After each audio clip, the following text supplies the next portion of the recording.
It is not often where you get a character in fiction that is so absurdly full of himself and has such high standards that it propels him to stand at the top.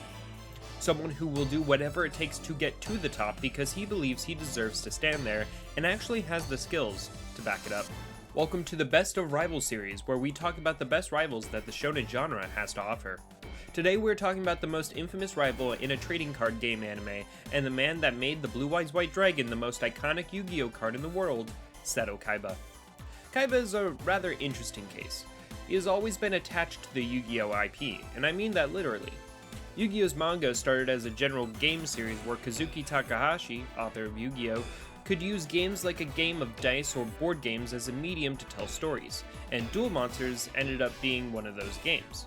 Kaiba was the character that showed up to be along the card game's existence, and his presence is always strongly felt in every scene he is in, and is the true rival to the king of games himself, Yugi Muto. Kaiba is a very might makes right kind of guy. He is arrogant enough to think that he is someone who can just walk over others just because he has more money or power than them, but it did not always used to be this way. To understand Kaiba, we first have to learn about his backstory. Note that this is only about the manga side of the story. Anything else that happens in the anime does not apply to this video. When Seto was 10, he and his 5-year-old brother Mokuba were dropped off at an orphanage after their parents died and their relatives stole their inheritance. One day, the president of Kaiba Corporation and a world grandmaster in chess, Gozaburo Kaiba, appeared looking to adopt an heir.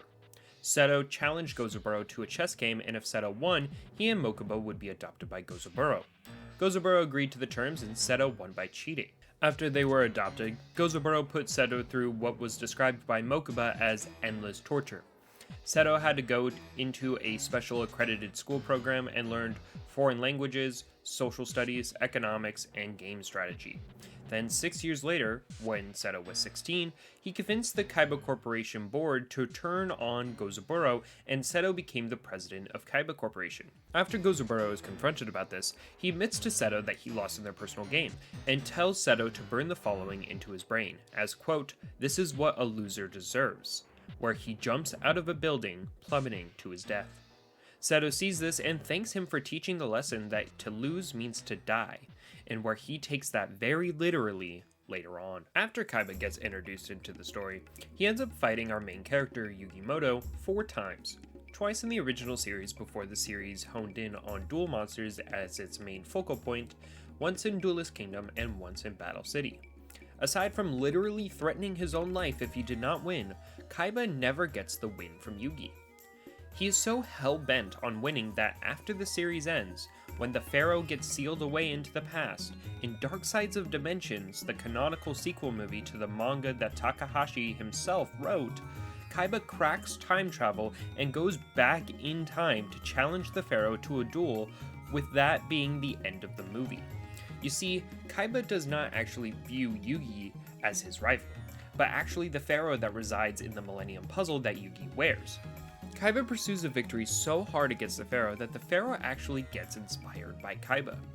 There were 3 pivotal duels that the Pharaoh won thanks to Kaiba. In Duelist Kingdom, there was a duel that Yugi had against a ventriloquist that had a Kaiba puppet, and that held the soul of Kaiba, and because of that also had the Blue Eyes White Dragon, as that too is his soul. Yugi did not have a card that could beat the fearsome 3000 attack points from the Blue Eyes, in which, especially early on, high attack points were a pretty easy way to win. Yugi says to himself that he cannot win and concedes in his head, but as the ventriloquist goes and attempts to attack with Blue Eyes, Kaiba wakes up from his 6-month coma that the Pharaoh previously put him in, and with it, Blue Eyes 2 leaves the field and the puppet stops moving. The second duel was against the doll or strings in the dub that was being controlled by Merrick that Yugi dueled against that had Osiris or Slifer the Sky Dragon, which is an Egyptian god card. At that point, Kaiba received Obelisk the Tormentor, or the God of Obelisk, from Ishizu Ishtar, another one of the Egyptian god cards. He appears during their duel, and the Pharaoh yet again admits that he is going to lose because of Slifer's fearsome power that put Yugi in a bind. Kaiba then tells Yugi that he can win, and tells him that nothing is infinite, even a god's power, and that gave Yugi an idea to create an endless loop of card gaining for strings, which caused him to run out of cards in his deck using Slifer's own ability. The third match was against Yami Merrick during the finals of Battle City. Despite losing to Yugi in the semifinals, Kaiba wanted Yugi to win against Merrick. As he was preparing to face against the Winged Dragon of Ra, he had a card that specifically could beat a god, and gave it to Yugi to use. Yugi received the Fiend Sanctuary, and it was a card that Yugi could not have won without. All of these instances serve to say that Yugi could not be the king of games without a rival who strove to take his place. Kaiba has really high standards of himself. Not only that, but he is also extremely arrogant and has the biggest ego that I've ever seen. He believes that he deserves to wield God, and not only that, but he believes he deserves to wield 3 gods by beating Yugi and Merrick. He views himself above the gods, and despite that, he does not want Yugi to be in a lower standard than him. Yugi cannot lose, because if he loses, then Kaiba's goal no longer exists. Yugi is a mountain that only Kaiba is allowed to climb, and if someone else does it first, then Yugi is not the king of games that Kaiba can steal the title from. He helped out Yugi inadvertently by waking up in the coma and getting his soul back, preventing the Blue Eyes to attack. He gave Yugi the tip to beat Slifer because he wanted to beat Yugi personally and take his God card from him, and that Yugi also had the right to wield God, and someone who cannot beat God cannot beat Kaiba. The duel against Merrick was a plea from Mokuba and Ishizu to help Yugi, but Kaiba did that regardless, so I'm gonna give it to him. In Battle City, Yugi and Kaiba team up to duel against the masked duelists from the Ghouls organization, otherwise known as the Rare Hunters, that infiltrated Kaiba's Battle City tournament. In this duel, Kaiba is taught how unity can make people stronger, and by teaming up with Yugi, and even sacrificing his soul in Blue Eyes White Dragon, so that it could take a hit for Yugi's monster, so that it could stay on the field long enough, so that Yugi could summon Valkyrion the Magna Warrior, which was then used to summon Obelisk, means that he was willing to swallow his pride for the sake of winning, as the Blue Eyes does represent Kaiba's pride and spirit, but also that Yugi teaches and inspires Kaiba in new ways on how to duel in the same way that Kaiba inspires Yugi. On the flip side of Kaiba motivating Yugi, Yugi too motivates Kaiba. During his duel against Ishizu in the Battle City preliminaries, Kaiba got spooked from the duel as Ishizu could see the future thanks to her Millennium Necklace and forced Kaiba into a corner. Yugi held Kaiba to the standard that Kaiba held Yugi to, and Kaiba ended up defying fate itself by sacrificing his god card in Obelisk, which had a bomb in it that would explode the moment it would attack and defeat Kaiba. Thanks to Yugi's words, Kaiba was able to change fate itself.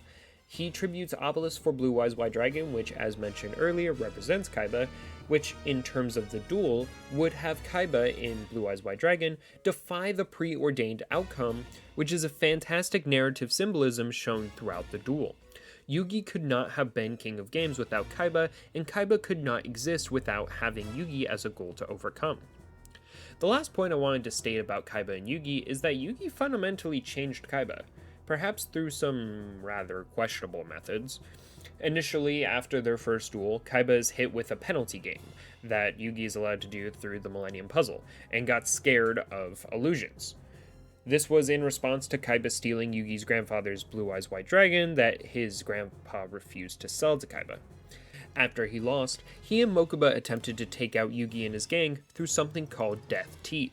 He became so obsessed with torturing and getting back at Yugi that Kaiba spent 10 billion yen on a theme park of death for Yugi.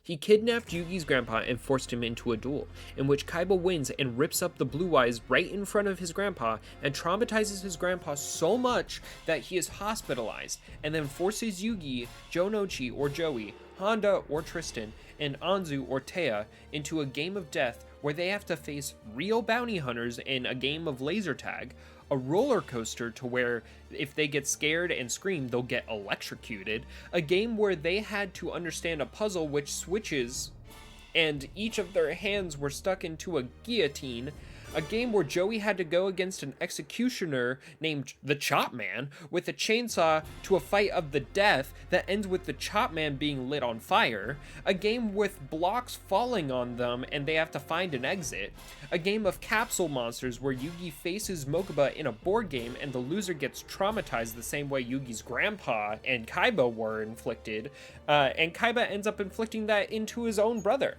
and then a game of duel monsters where Yugi was so done done with everything that he decides to pull out Exodia the Forbidden One against Kaiba, which is an instant win after he assembles all 5 pieces, and then uses a penalty game to purify the evil in Kaiba's heart.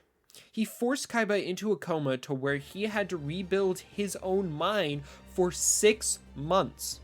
It's a very strange friendship that they have, but Yugi saved Kaiba from a pit of darkness and instead turned him into a strong ally to rely on. Yugi's and Kaiba's fates are linked. You see, 3,000 years ago, the pharaoh's trusted advisor was the previous wielder of the Millennium Rod, Priest Seto, who looks exactly like Seto Kaiba and uses the Blue Eyes White Dragon. They were destined to clash no matter what. In the past, much like how Seto was influenced from his father Gozaburo, Priest Seto also was corrupted from his father Akhenaten, who wanted Seto to become the pharaoh instead of the current one. This was all because Akhenaten got possessed himself by Zork. I also want to throw in there that Akhenaten and Akhmenkanen, the pharaoh before Atem, or the other Yugi, and Atem's father were actually brothers. This means that Priest Seto had royal blood in him, but it also means that him and Atem are brothers, which kind of means that Yugi and Kaiba are brothers, in a way. Priest Seto, however, was a bad person before Akhenaten's influence, as he ends up suggesting capturing people and turning them into weapons. He went into town and captured people with Ka, or their dual monster spirits, and imprisons them to grow off of hatred, strengthening their Ka. He ends up capturing a girl named Kisara, who ended up being the Blue Eyes White Dragon. She ends up saving his life, and Seto ultimately chose to let her free. However, she was unfortunately struck down by Akhenaten. Priest Seto reveals that he was in love with Kisara, who believes she owes her life to Seto for giving her a place to rest, and promises to protect him with the dragon inside of her as she is dying. As that is happening, Akhenaten then appears and ends it all in front of Seto, in the same way that Gozaburo did to our current Seto, and Akhenaten merged his soul together with Seto and challenges the pharaoh to a duel over the throne. Seto was about to win, but Kisara appeared and defeated Akhenaten's possession, letting Seto free and protecting him forevermore with the Blue Eyes White Dragon. This part is a little shaky, but after the recreation events of the Shadow game that Yugi and Bakura are a part of, that replicates what happens 3,000 years ago, the pharaoh disappears after the whole occurrence between him and Seto occurs, and gives the Millennium Puzzle to Seto, saying that he will become the new pharaoh. Whether that actually happened in the past as well as the game is up for debate, but regardless, it is something that I felt should be mentioned. Now, of course, the priest and Kaiba are not the same character. However, they are linked, and Kaiba is a reincarnation of the priest. Blue Eyes protecting Kaiba is thanks to the priest making those choices and protecting Seto, and the pharaoh passing along the title of the pharaoh to Seto, even if it is only in the Shadow game timeline, still shows that he can inspire Seto to be better and be a more responsible person, and no matter what, the two will be eternal rivals. Of course, you cannot have an analysis video on Kaiba and not talk about his little brother, Mokuba. Growing up, Kaiba and Mokuba either saw abandonment or abuse from every other prominent adult in their lives. So when Kaiba stood at the top, he went out of his way to protect his little brother from everything, as he was the only one that stood by him through thick and thin. On top of, being his brother, of course. Mokuba started off as evil as Kaiba. He even attempted to take out Yugi a couple of times. But once Kaiba lost the second time to Yugi and got put into a penalty game where the evil is purged, Mokuba had a change of heart too. During the Duelist Kingdom arc, while Kaiba was still in a coma from the penalty game that Yugi put him in, wielder of the Millennium Eye and the inventor of the card game of Duel Monsters itself, Maximilian J. Pegasus, went to the Big Five, the top 5 stockholders of Kaiba Corp, and planned to buy said company. This was needed because Kaiba Corp only worked because Kaiba was considered the #1 gamer in all of Japan, but because he lost to Yugi, their stocks plummeted. As Kaiba awakes from his coma, Pegasus has Sawatori, a bodyguard and double agent for Industrial Illusions, which is Pegasus' company, to kidnap Mokuba, and Pegasus uses the Millennium Eye to take Mokuba's soul. Pegasus then forces Kaiba to duel Yugi so that if Yugi loses, the stocks will go back up for their company. In exchange, Pegasus will duel Kaiba for the company and his brother's soul. Kaiba then confronts Yugi and the two battle, with Yugi poisoning his Blue Eyes Ultimate Dragon, a fusion of the 3 Blue Eyes White Dragons, and with it, Kaiba's fate in the duel was close to an end. Kaiba was about to lose it all. His company, but more importantly, the only thing that believed in him and was there when no one else was, and that being Mokuba. And thus, he does the only thing he knew what to do when he was backed into a corner. He cheated. In the same way that when he got adopted, where he played chess for his adoption, giving both him and Mokuba a wealthy life, he cheated by testing the kindness from Yugi. He does that by getting on the ledge of Pegasus's castle and threatens to end it all. He tells Yugi that the impact of the attack will blow him off, and the thing is, the Pharaoh only gets stopped by the other Yugi because he decides to match Seto's freak and decides to attack him anyways. Little Yugi takes over the duel and gets on his knees and starts crying and forfeits the match. Kaiba is someone that believes in the pride of the duelist. He wants to make sure that he is held to this ridiculously high standard that he has for himself and would never lower standards that he produces. So to have him effectively force Yugi to back down for the sake of Mokuba just goes to show how much his brother means to him.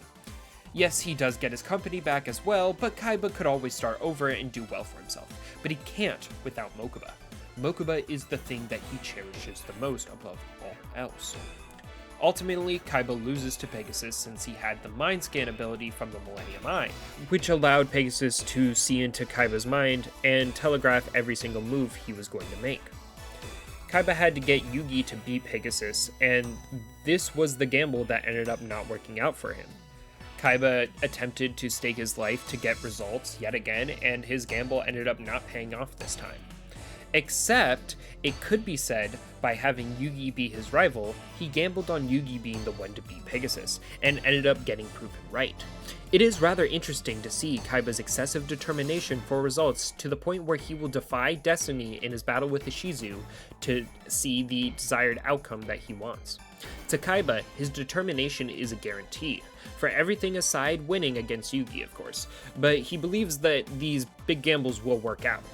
He makes sure that those gambles have a 0% chance of failing, even if it means cheating to do it. I did want to briefly go over Seto's connection with his adopted father, Gozaburo. Seto drove his father to suicide by taking his company, and yet Seto compares the grudge he feels to Gozaburo to a shadow game. Mokuba pleads to Seto to move on from Gozaburo and be nice in the future after they blow up the Alcatraz tower that the finals of Battle City were on, because that was Gozaburo's tower. To do that is to let go of his past self and become his own person, not shackled down by the fate of becoming another Gozaburo. But much like his duel against Ishizu, he defies his fate and moves on from the last of his abuse from Gozaburo, torturing him internally, and can become a person that he can truly stand above the gods. The last thing I'd like to talk about is Kaiba's deck. Decks are representative of the person in the series. Each card is used as a reflection on who they are and what they're all about. For Kaiba, it's strength, undoubtedly. He wishes to have the strongest cards and does so by buying the best cards that are out. His normal summons like Vorse Raider with 1900 attack points, and his 1 required tribute summons like Kaiser Glider with 2400 attack, and 2 required tributes like Blue Eyes with 3000 attack, all signify that he relies on mowing down his opponents, especially with his god card, Obelisk the Tormentor, which requires 3 tributes but has a staggering 4000 attack points, with him also having the highest attack value naturally out of the 3 Egyptian god cards. Early on in the card game, you could get away with having big attack valued monsters as the means of victory. Combos were a lot harder to come by, so having a high attack pointed monster usually will do good for you in the heat of combat. But something especially special is his ultimate monster, the Blue Eyes Ultimate Dragon. A fusion of his 3 Blue Eyes, it surpasses the attack point of Obelisk sitting at 4500. As Blue Eyes represents Kaiba, having a monster that has higher attack than his own god card is him believing that he stands above the gods and is mightier than them. He also uses his virus cards, and cards like Shrink, which cripple his opponent's monsters and deck over time, making sure that he can assure his own victory by attacking from all angles. Kaiba does not care who you are. He will crush anyone in his way with an extremely ruthless playstyle that can only be stopped by the creator of the card game and an ancient pharaoh that was the king of games. Seto Kaiba is not someone to mess with. His dominating deck with Blue Eyes and Obelisk makes him a powerhouse and a fitting rival to the king of games. Takahashi did indeed cook creating him, and many have tried to create copies of Kaiba, but no one can succeed the legend. That's all I got. If you like what you heard, consider liking and subscribing, as it would mean a lot. Please let me know if you have any thoughts about the video or if you have any suggestions for future videos. Other than that, I'm out of here. Goodbye.